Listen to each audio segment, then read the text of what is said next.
Thank you, Jackie.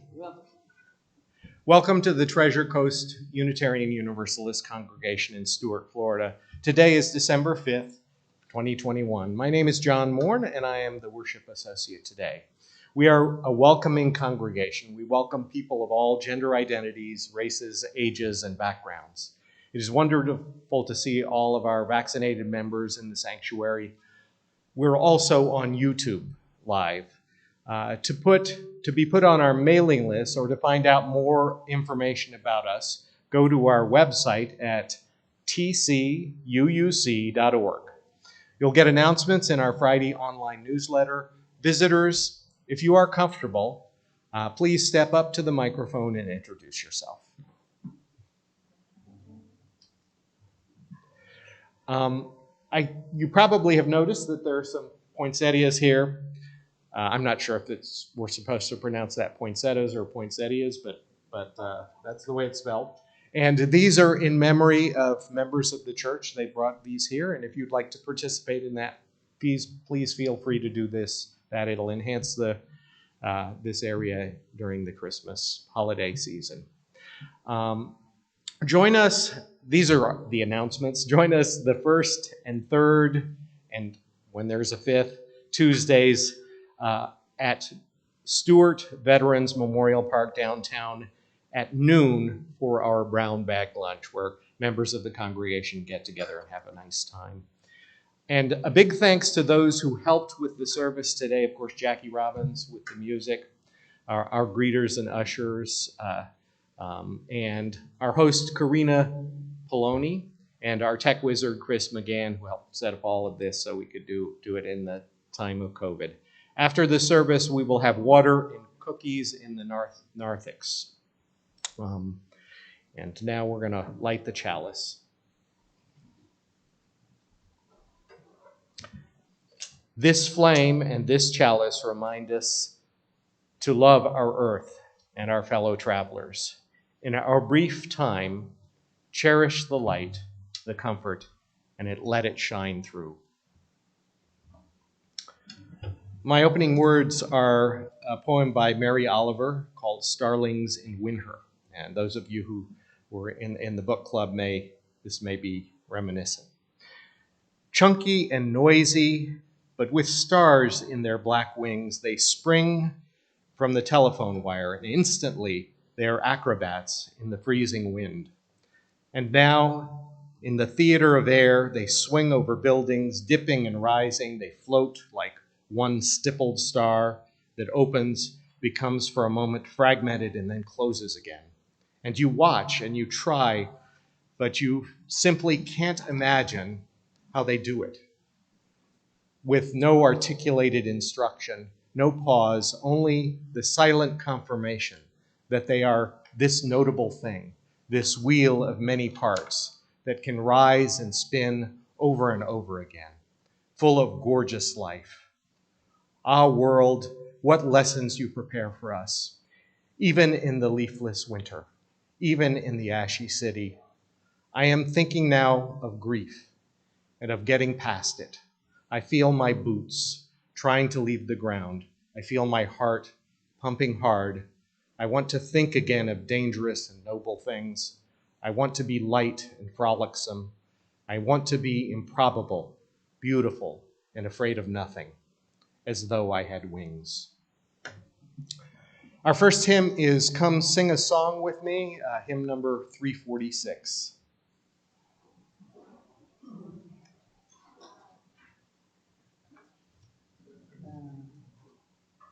Okay, let's see if I have the right hymn. I have the name written now, but I guess it came in out of order. Okie doke. Let me know if this is correct, and I'll read along.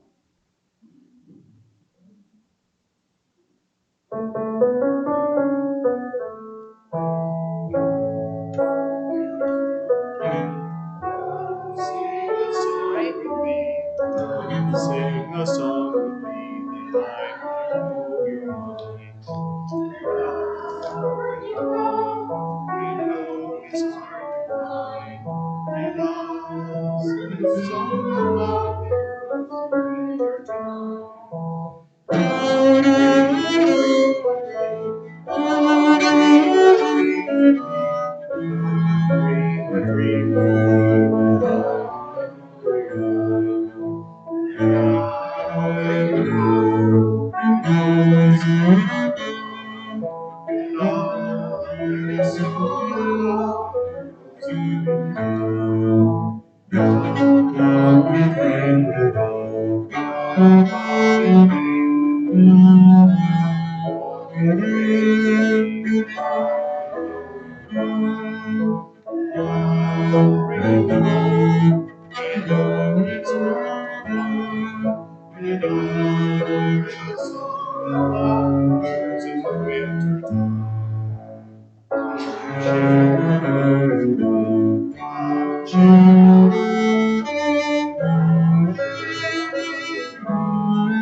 Let us recite our affirmation, speaking the first verse and singing the second.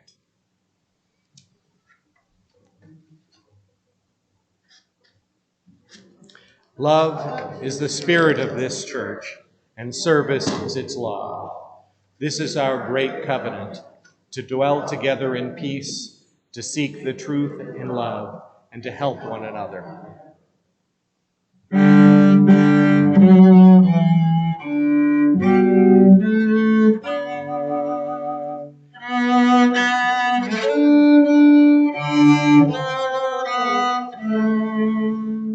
Let beauty, truth, and joy be sung from every land, by every tongue.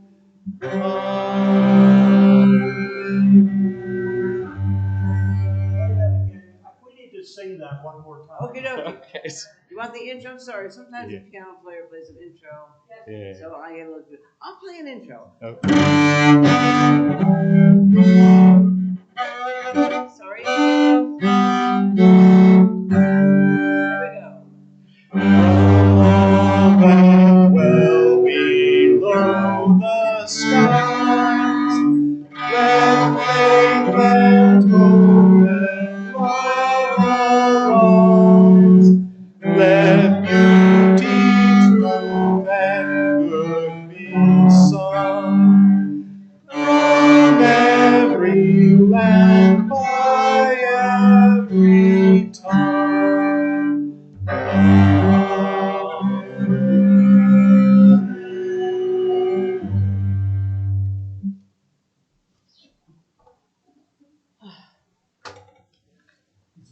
Yes,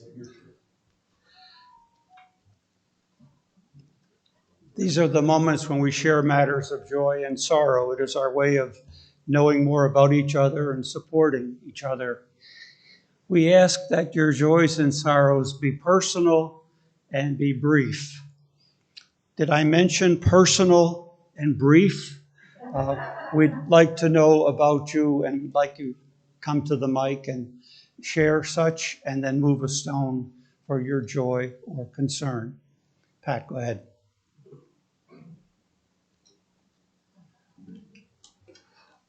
some neighbors and new beloved friends who spend part of their time in Kansas and part of their time here arrived at their home in my neighborhood yesterday, and I immediately went over to greet them.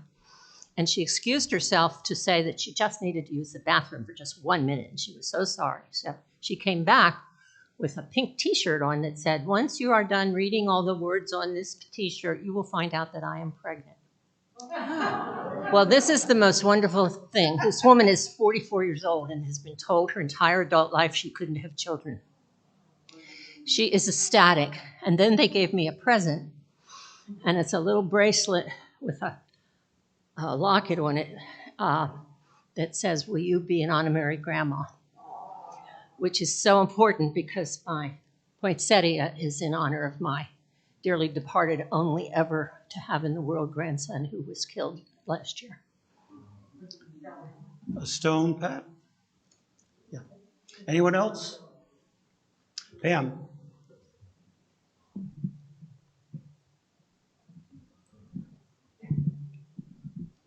I couldn't see Pat. She was behind the tree. I've got a visual.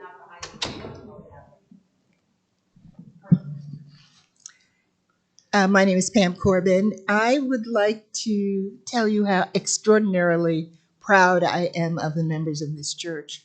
Last Friday, I delivered the puzzles to the Senior Citizens Council on the Aging on Bay Shore in Port St. Lucie. And I have pictures of our gift, which I wrapped up in gift paper.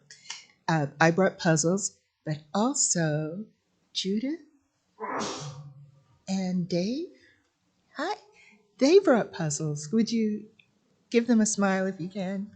And we wrapped them up and we gave them to the senior center. And the senior center said, "What church do you want?" People have been calling from your church asking when they can bring over the puzzles. And that's why I am proud of you. Thank you, Pam. Anyone else? Yes, come on up, Linda.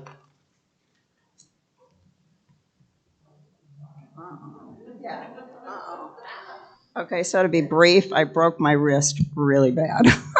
It's called a waist fracture. It means cracked right through in the middle. I want to sign this.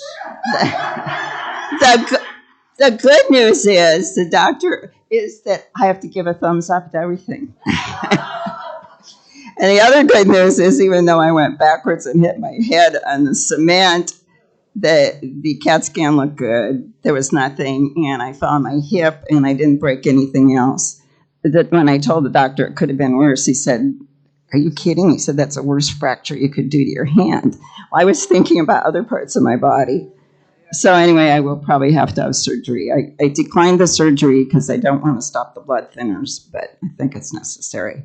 And by the way, I have to wear sensible shoes now.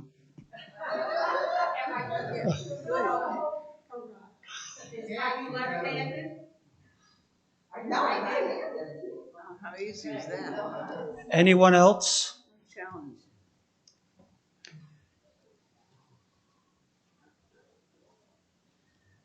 Good morning. I'm Tia Breeding. You all heard earlier this summer that I had a series of deaths among friends this year. One of them was my very close friend and neighbor, for whom I'm the executor of her estate. So I've been spending all summer working on the estate, getting the house cleaned out, the whole thing. And so yesterday, my new neighbors moved in, and they're very nice people. That's a joy. But it's the final acknowledgement that I can't any longer go over to Sheila's apartment, even though I knew Sheila wasn't there. So it's both a joy and a sorrow, but hopefully more and more of a joy as it goes along. All right. Don't break your wrist.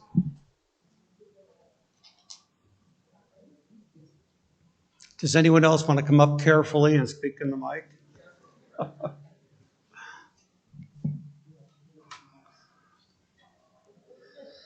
I have a fun joy. I'm Carolyn Haken, and on Friday night, I had the joy of seeing my granddaughter march in the holiday Christmas parade. in Stewart, and yesterday she marched in Port St. Lucie, and then tonight, if it's not too rainy, she'll march in Fort Pierce.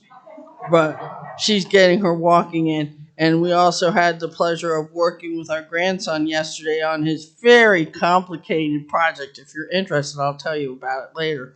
But he's very excited about science and technology, so he's making a really challenging project. Anyone else? Well, we always, okay, John. I just want to express a joy that my wife is here with me, Donna, at the service today. Yes, indeed. Welcome. Anyone else? We always move a stone for those that we haven't mentioned because we know we all have people we think about, worry about, and love. We don't say out loud about, so we do that now.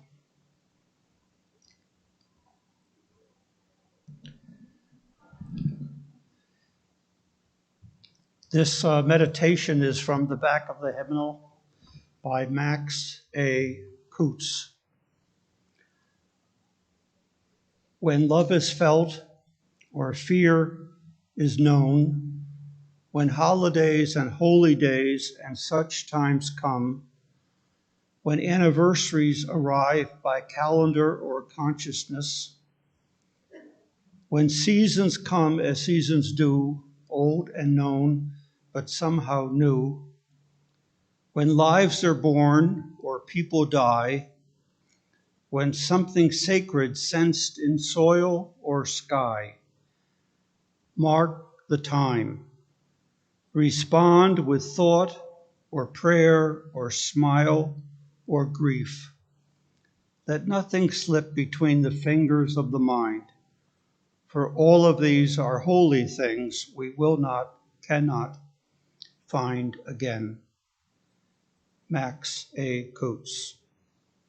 Moments of silence.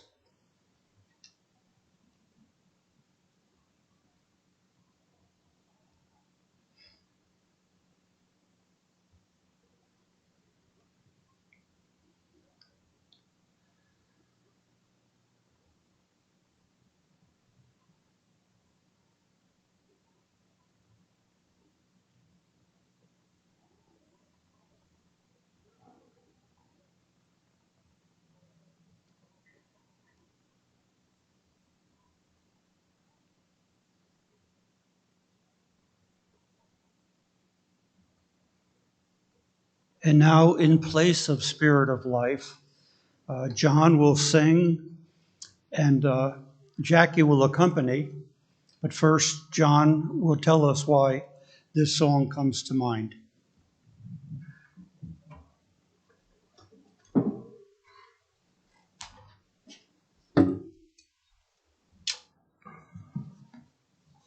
I originally suggested this be the reading, but Bob suggested we replace Spirit of Life, which I love.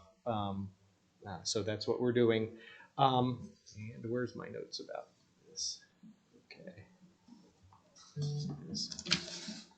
When Bob when I heard that Bob would speak about celebrating it in a time of loss, I thought of this song that we heard just a few weeks ago, Try to Remember, and particularly the line, without a hurt, the heart is hollow.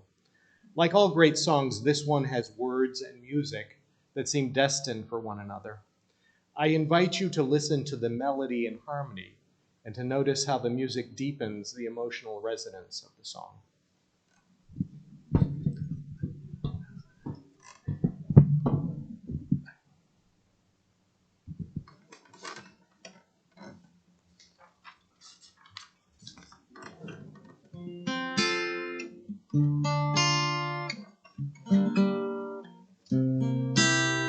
Try to remember the kind of September when life was slow and oh so mellow.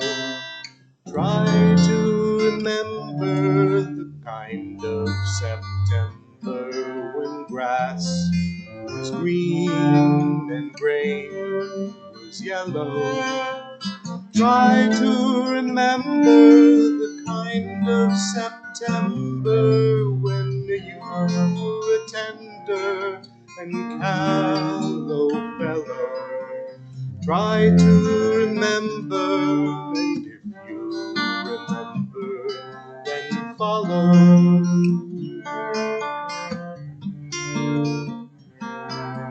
Try to remember when life was so tender that no one wept except the willow. Try to remember when life was so tender that dreams were kept beside your pillow. Try to remember when life was so tender that love was an ember about to billow.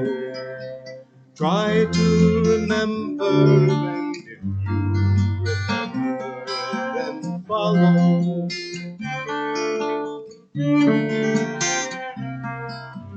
Deep in December, it's nice to remember, although you know the snow will follow.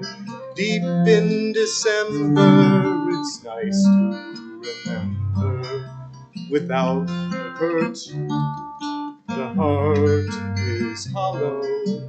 Deep in December, it's nice to remember the fire of September that made us mellow. Try to remember, and if you remember, then follow.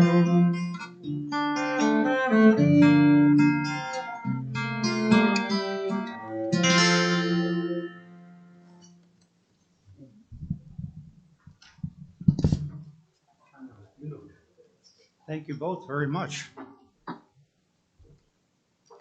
Now is the time we pass the plates, inviting your generosity. We need your generosity.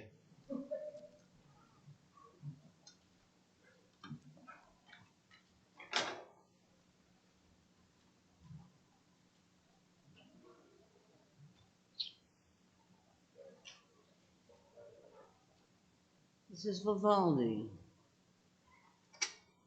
And it's up tempo, so you dig deep quickly.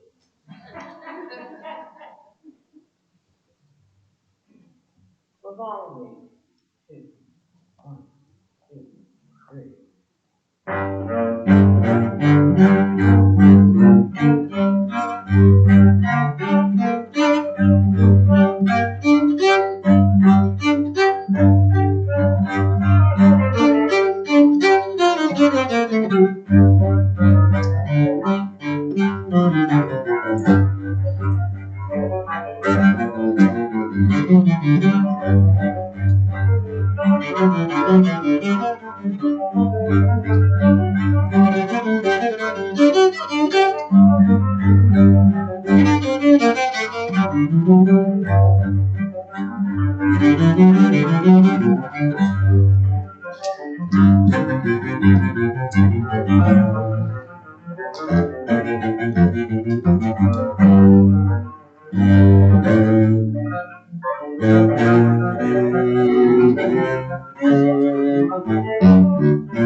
Thank you all for your generosity, and thank you, Jackie, for your Vivaldi.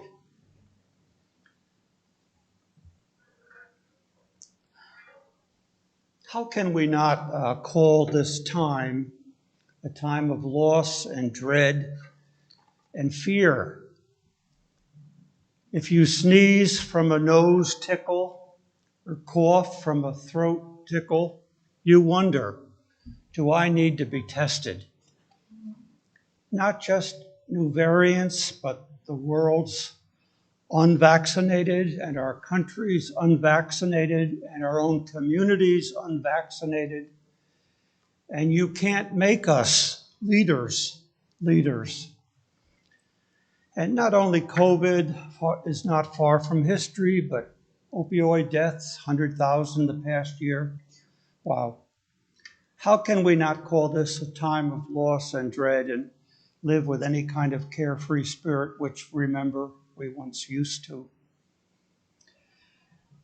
Fear, if not for ourselves, then loved ones, and the livelihoods and housing of so many in jeopardy. So I want to focus on our third principle. For extra credit, who here can stand up and recite our third principle? No, you can. You're not allowed to look it up. It's on the 7th page. I always want to say the principles are on the 7th page. We don't know it so well. We don't talk about it so much. But today I want to focus on our third principle. Encouraging each other to own and pursue your own spirituality. Spirituality is what we have inside to face whatever we have to. The principle says, encourage each other to work on it. Spirituality is a word we don't agree on, a word that means different things. But the principle says to me, we ignore our own spirituality at our loss and to our peril. And this time reminds us we need it. Even to me, it means varying things. Things, of course, it may not mean at all to you, and I'm not always sure what it means at all, spirituality. It definitely means finding a place of calm and turning noise off. That sounds like it should be easy. It should be easy, but it isn't. It should be as easy as breathing and focusing on breathing, which we normally don't do. Fortunately, some vital things don't require our constant attention. But focusing on breathing often leads to calming. So that can lead to, and often has led to, a sense of spiritual calm and place. But spiritual to me also means stirring out of a seemingly calm place, stirring to confront a wrong, or at least a felt wrong, that we can be pretty passionate about. Passion is the opposite of calm, and of course can be a pretty wonderful thing. So for me, spirituality is connected to actions that are unsettling until change is pried from powerful people and places. To me, there are guiding stories in Christian scripture, stories of key people, John the Baptist and Jesus going to the desert to figure things out. But the desert becomes a place of spiritual struggle, a torment to face what must be faced. The calming which we often need and breathe our way into is definitely not what happens there. So, spirituality is about calming, centering, and balance often, but also about facing what we may be avoiding. So the desert is also an image of barren and quiet and distraction-free, but in more than one spiritual autobiography, the desert is a place of struggle and torment and leads to what is called the dark night of the soul. This season, I am highlighting other faiths that we don't hear in the mall songs about. Faiths that don't have a holiday, we hear sung in the mall. Next Sunday, John Brown will be the minister and do the sermon, and Ken Texera will do 5 minutes on Bodhi Day,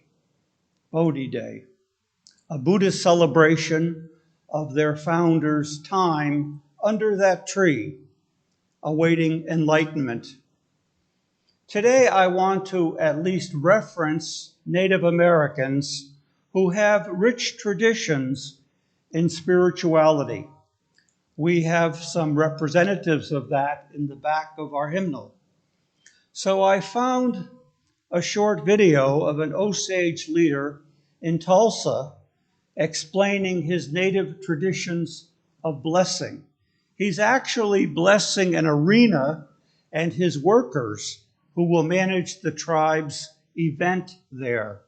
This Osage leader reminds me that spirituality is what we carry inside us, and in no small measure from the generations who came before us and gave us life to the best of their ability. So Karina will now take us to Tulsa.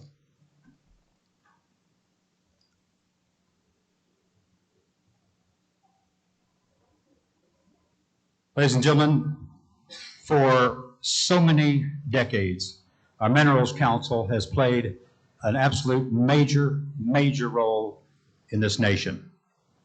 I have the pleasure at this time to introduce to you the chairman of the Minerals Council, a well-known man, highly respected traditional elder in our nation, Everett Waller.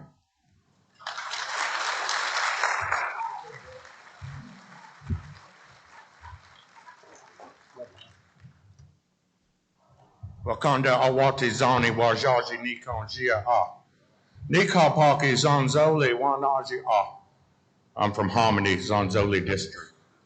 I want to thank you all. Ones of you have stayed with me. We have come a long way. I'm here because you're on my people's homelands. There's my sisters, all my children here.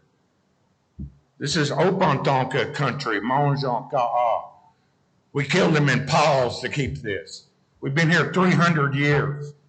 I'm direct descendant of Claremore and Black Dog. I want them to know that today is a purchase of a property that all of our warriors died for. All of your grandparents were killed here. Your children were killed down here, and we still called it home. Never forget what they did to get us here. When we got here in the 1870s, it was our last move. My family and I are direct descendants of Watanka. He said that the Osage are going to have one home left, and this is it. One item that we want to say and express today, when we got here, the mothers kept their dead children. When we rode our warriors into our last homeland, they put them in the ground and drove them into Mother Earth, so our enemies could not pick them up, use them against us. Okay, Karina, Wherever we'll we cancel go that. from there Somehow I has got to you be the wrong remembered thing. of what kind of Osage This is- it was back then. I'll tell you what You I thought all I are sent all Karina. Go ahead and descendants turn of that off. that. Thank you. When you bring a What I child thought into I this sent world, Karina was you're an gonna bring Osage into chief this world.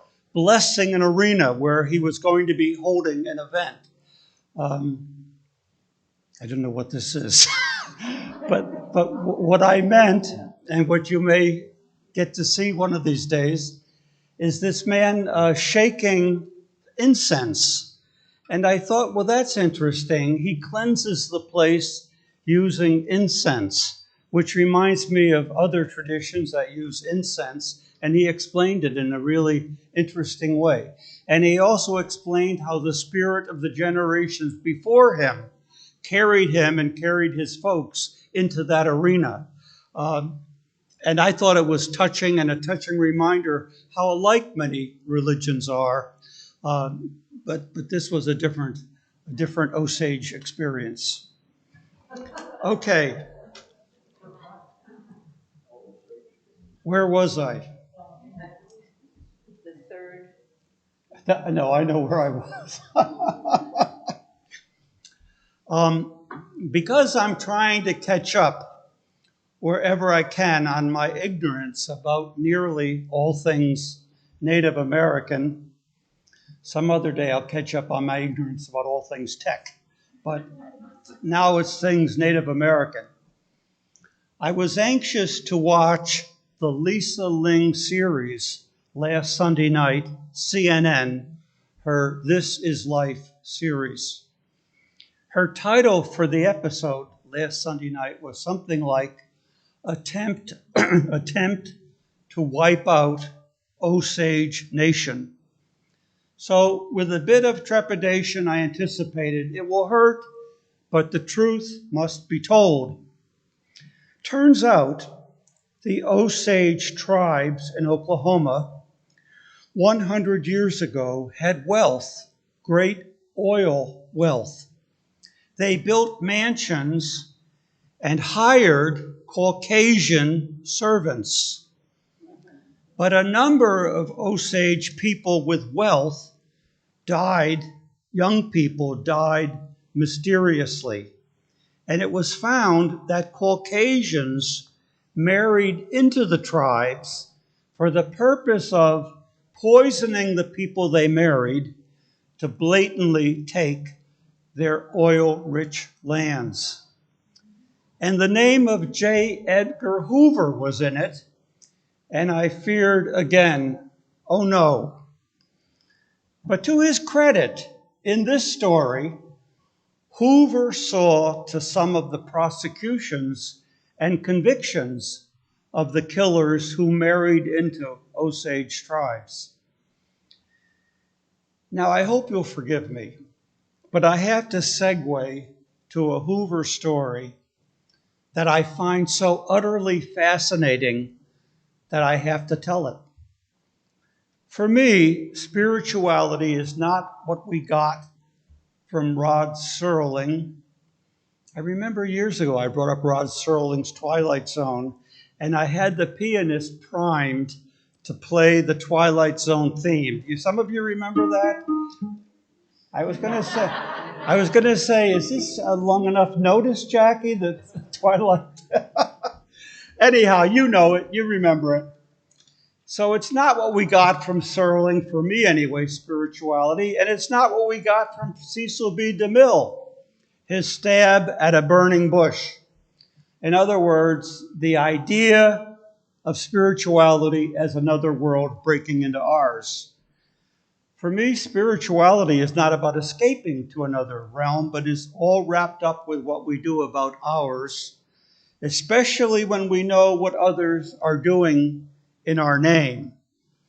So Hoover, it turned out, was not the actor Ephraim Zimbalist Jr., Mr. Intensely Moral FBI, some of us grew up watching. In 1971, a group of anti-war activists in the Philly area called themselves the Citizens Commission to Investigate the FBI, 1971. They hatched a successful plan to take files from an FBI office in Media, PA. Is it called Media, or is it pronounced, it is Media? This was a bold civil disobedience and crime to expose what they thought was a far greater crime. The leaders included a Methodist minister and wife, John and Bonnie Raines. They made arrangements for family to take and care for their young children should they have to go to prison for what they were about to do. She dressed like a graduate student and interviewed the staff at the FBI offices under the ruse, work opportunities for women in the FBI. She was really casing the place for break-in possibilities. They broke in on the night of the Frazier-Ali fight when they gambled that all, including especially all local police, would be glued to loud TVs watching the fight. They took all the files they could to a farmhouse in the country where they had set up copy machines, made copies, and mailed or delivered them to newspapers like the New York Times and the Washington Post.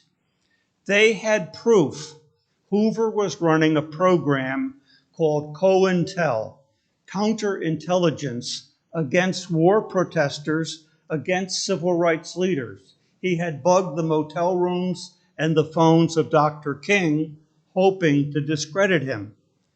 No doubt a few UUs were in those files. Maybe some of you were in those files. Hoover was soon history, and the burglars never identified until they identified themselves with pride after the statute of limitations. In the picture of the two Rains in the Times, two seniors proud of what they had done, of what they had undone, Mrs. Rains was holding a wanted poster of the fake graduate woman who had cased their offices. They figured that out, but hadn't found her. The story was written up as a thrilling not whodunit, but they done it by the reporter Barbara Metzger at the Times, who got the pilfered files. Okay, so maybe my topic should have been spirituality and activism. But spirituality also drives us to activism when we just can't leave things as they are because in our inner sanctum, we just can't. Whitehead defined religion as what you do in your inwardness. All of us have inwardness, and most of us decide at some time we ought to pay more attention to it. Sometimes our spirituality just won't let us rest. The story from Hebrew legend is that Moses escaped to the desert, avoiding the consequences of a pretty bold civil disobedience and crime himself, escaped to the desert away from oppressive Pharaoh, found a bride to settle down with, but his spirituality drove him back to Pharaoh with, "Let my people go." "Let my people go" has been the face and beating heart of a spirituality and a passion ever since. It still is. Does spirituality, however we define it, help us navigate the most troubling waters? Help us deal with whatever we have to, especially when we feel pretty helpless, as in times of loss, as in times of near paralyzing fear. Heart, soul, spirit are pretty synonymous for what we have at our core that makes us who we are.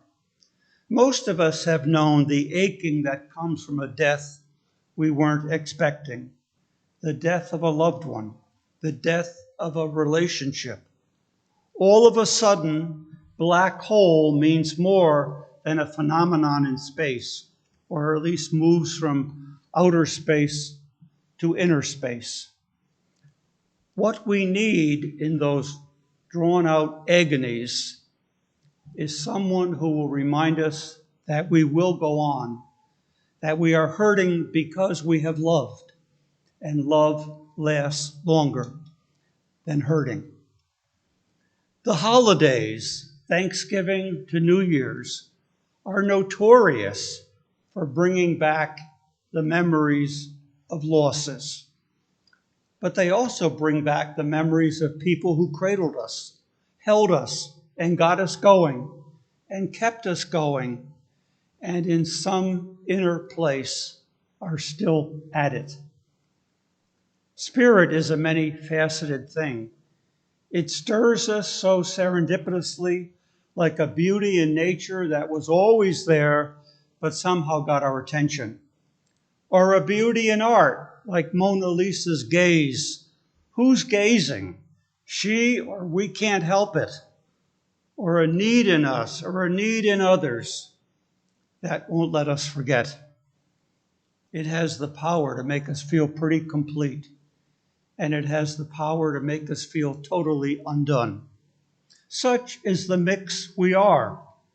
And our third principle reminds us not to forget about it and not to leave it to churches who defined it too narrowly or too certainly. We choose to live with less certainty and more surprises.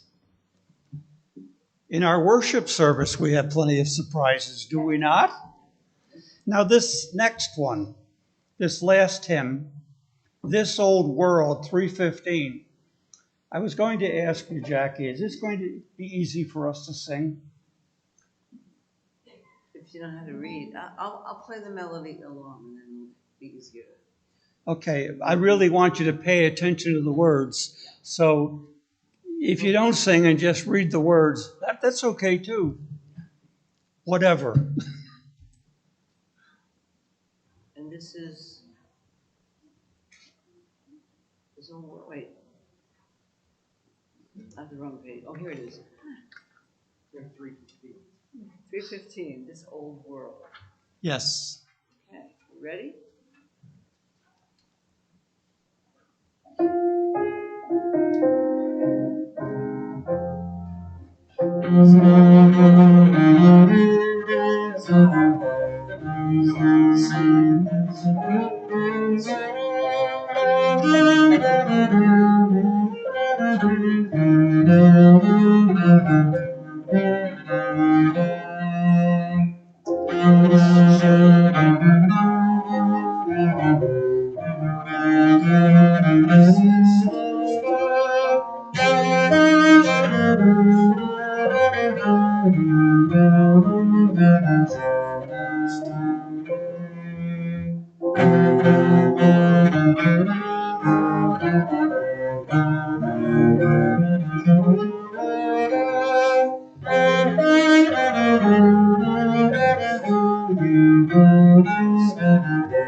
Now, I call that difficult to sing. Is there an amen out there? But anyway, I wanted us to pay attention to the words, and I know you can multitask. So you struggled to sing and paid attention to the words. Before the closing words, just a couple things. Remember when you can to visit our sock. I put some more pictures there of the family, thanks to Linda, from the folks in Indiantown who were helping through a difficult time of their reuniting and needing to find housing and needing to find better employment. We want to support them as much as we can through this season. Also, I want to thank those who did the decorations. Did you do this, Fred? All by yourself? Pretty much. Well, for those who helped Fred a little, thank you. And Fred, thank you bigly. Okay, I've got to move it back so it's blocking the view I've been told. So I did it not well. You did it well. Seriously, thank you. It's beautiful. Closing words as John extinguishes. The world is full of wonder, known and unknown places. The world within us is full of wonder too, known and unknown places.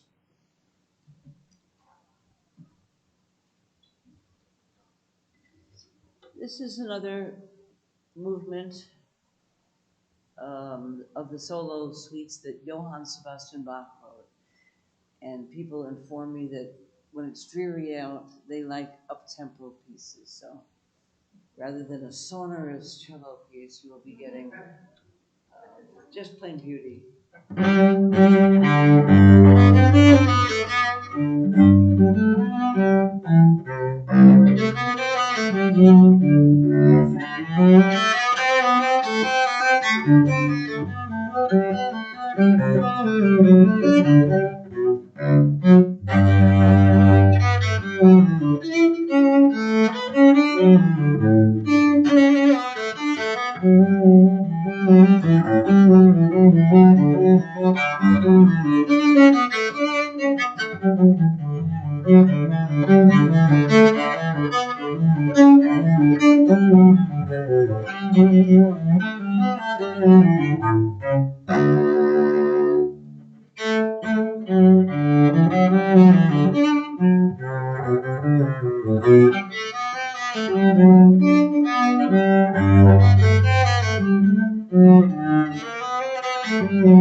You